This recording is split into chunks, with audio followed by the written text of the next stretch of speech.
नमस्कार, let's mic चुनावी यात्रा में आपका स्वागत है। मैं हूं राखी जैन।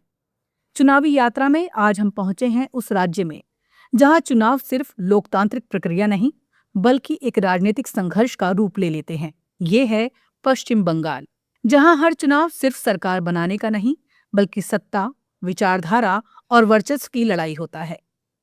इस बार भी बंगाल तैयार है एक और बड़े मुकाबले के लिए। यहाँ मतदान 2 चरणों में 23 और 29 अप्रैल को होगा और नतीजे 4 मई को सामने आएंगे।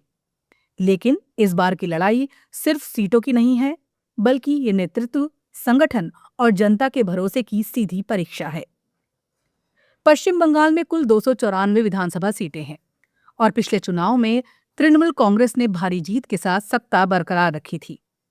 ममता बनर्जी लगातार तीसरी बार मुख्यमंत्री बनी थी और पिछले 1.5 दशक से राज्य की राजनीति इनके इर्द गिर्द ही घूमती रहती है।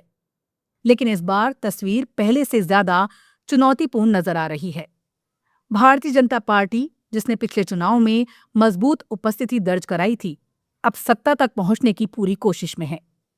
चुनावी मैदान में वाम दल और कांग्रेस भी मौजूद है, लेकिन मुकाबला काफी हद तक तृणमूल कांग्रेस और बीजेपी के बीच सीधा दिखाई देता है।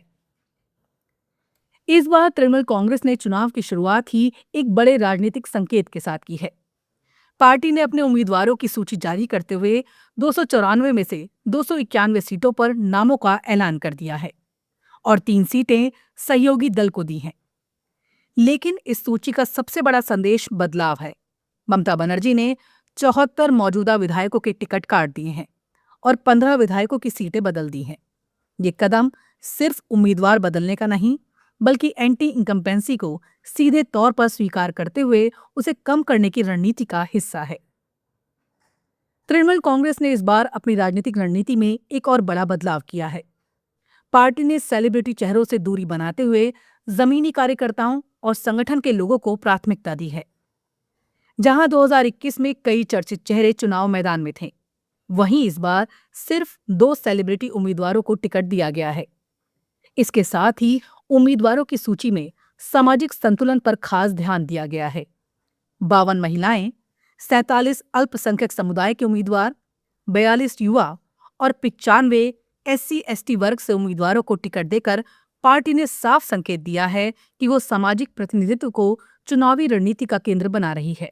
अब अगर तृणमूल की अगली रणनीति पर नजर डालें तो पार्टी अपने घोषणा पत्र को अंतिम रूप दे चुकी है और जल्द ही इसे जारी किया जाएगा।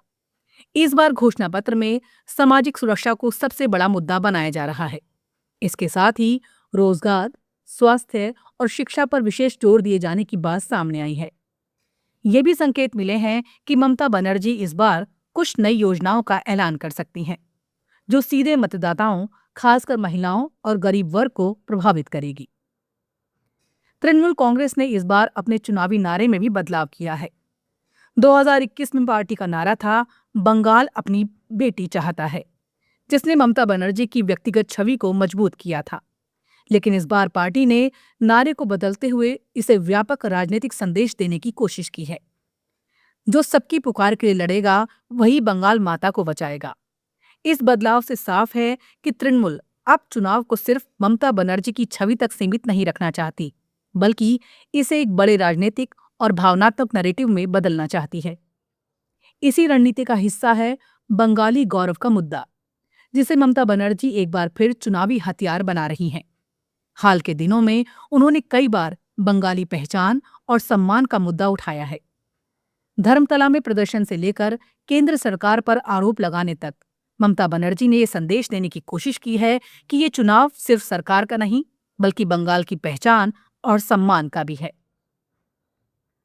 दूसरी तरफ भारतीय जनता पार्टी भी पूरी तैयारी के साथ मैदान में है और उसने उम्मीदवारों की घोषणा में तेजी दिखाई है।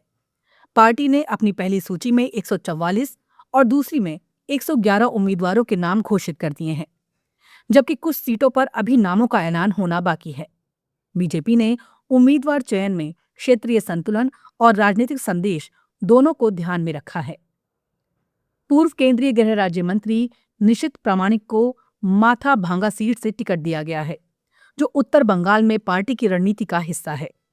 इसके अलावा दार्जिलिंग, जलपाईगुड़ी और आसपास के इलाकों में भी पार्टी ने मजबूत उम्मीदवार उतारे हैं। शुभेंदु अधिकारी के भाई दिव्येंदु अधिकारी को एग्रा सीट से टिकट देकर पार्टी ने परिवार और क्षेत्रीय प्रभाव दोनों को साधने की कोशिश की है। संदेश खाली आंदोलन से उभरी नेता रेखा पात्रा को मैदान में उतारना भी एक बड़ा राजनीतिक संदेश है, जो महिला और आंदोलन आधारित राजनीति को जोड़ने की कोशिश को दिखाता है। इस चुनाव का सबसे हाई प्रोफाइल मुकाबला भवानीपुर सीट पर देखने को मिलेगा। मुख्यमंत्री ममता बनर्जी यहीं से चुनाव लड़ रही हैं और उनके सामने बीजेपी के दिग्गज नेता शुभेंदु अधिकारी हैं। ये वही शुभेंदु अधिकारी हैं जिन्होंने 2021 के चुनाव में नंदीग्राम सीट पर ममता बनर्जी को हराया था। ये मुकाबला पूरे देश में चर्चा का विषय बना था और अब एक बार फिर दोनों नेता आमने सामने हैं। फर्क सिर्फ इतना है कि इस बार मैदान भवानीपुर है, लेकिन दांव पहले से कहीं बड़ा है। ये लड़ाई अब सिर्फ एक सीट की नहीं, बल्कि राजनीतिक प्रतिष्ठा की सीधी टक्कर बन चुकी है। अगर बंगाल के चुनावी नक्शे को समझने की कोशिश करें तो ये एक समान नहीं है। राज्य को मोटे तौर पर 4 हिस्सों में बांटा जा सकता है और हर हिस्से की अपनी राजनीतिक कहानी अलग है। दक्षिण बंगाल, जिसमें कोलकाता और आसपास के इलाके आते हैं, तृणमूल कांग्रेस का मजबूत गढ़ माना जाता है। यहाँ सरकारी योजनाओं का असर और महिला वोट बैंक निर्णायक भूमिका निभाता है। उत्तर बंगाल में बीजेपी ने पिछले चुनाव में मजबूत प्रदर्शन किया था और ये इलाका आज भी उसके लिए अहम बना हुआ है। जंगल महल का इलाका, जो आदिवासी बहुल क्षेत्र है, कभी वाम दलों का गढ़ हुआ करता था, लेकिन अब यहाँ मुकाबला तृणमूल और बीजेपी के बीच सिमट चुका है। वहीं शहरी क्षेत्रों में बेरोजगारी, उद्योग और भ्रष्टाचार जैसे मुद्दे ज्यादा प्रभाव डालते हैं। रणनीति के स्तर पर देखें तो ममता बनर्जी इस बार 3 मोर्चों पर चुनाव लड़ रही है। पहला, कल्याणकारी योजनाओं के जरिए सीधे मतदाताओं से जुड़ाव बनाए रखना। दूसरा, क्षेत्रीय पहचान को मजबूत करते हुए बंगाल बनाम बाहरी का नैरेटिव खड़ा करना। और तीसरा, अपने मजबूत संगठन और बूथ स्तर की पकड़ को और मजबूत करना। दूसरी ओर बीजेपी भी पूरी ताकत के साथ मैदान में है। पार्टी केंद्रीय नेतृत्व के आधार पर जोरदार प्रचार, भ्रष्टाचार के आरोपों और पहचान की राजनीति को चुनावी मुद्दा बना रही है। अगर हम जमीन पर जाएं तो तस्वीर और भी दिलचस्प नजर आती है। ग्रामीण इलाकों में कई लोग सरकारी योजनाओं से संतुष्ट दिखते हैं, खासकर महिलाएं, जो सीधे इन योजनाओं का लाभ उठाती हैं। वहीं शहरी इलाकों में युवाओं के बीच रोजगार और अवसर की चिंता ज्यादा दिखाई देती है। कुछ लोग बदलाव की बात करते हैं तो कुछ स्थिरता को जरूरी मानते हैं। यानी मतदाता पूरी तरह एक दिशा में नहीं है और यही इस चुनाव को और ज्यादा रोचक बनाता है।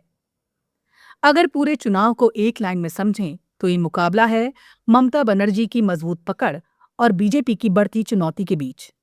एक तरफ अनुभव, संगठन और सत्ता है, तो दूसरी तरफ आक्रामक रणनीति और विस्तार की कोशिश।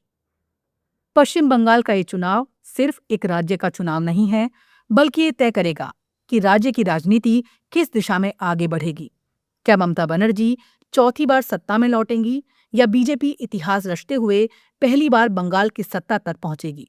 इसका जवाब अब जनता के हाथ में है और हम इस पूरे चुनावी सफर को आपके साथ साझा करते रहेंगे, चुनावी यात्रा में, हर दिन हर अपडेट के साथ।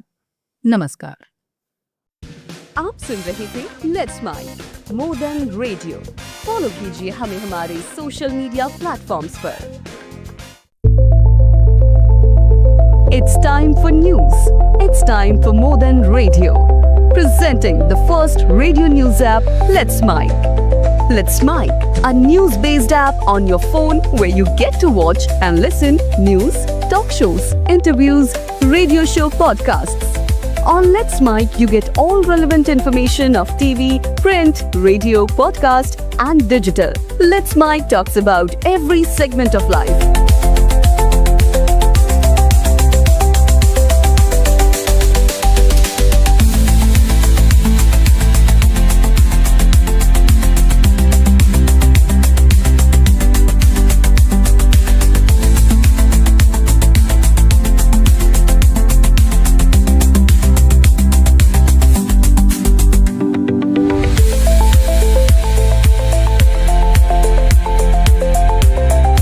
Download the app now from Play Store.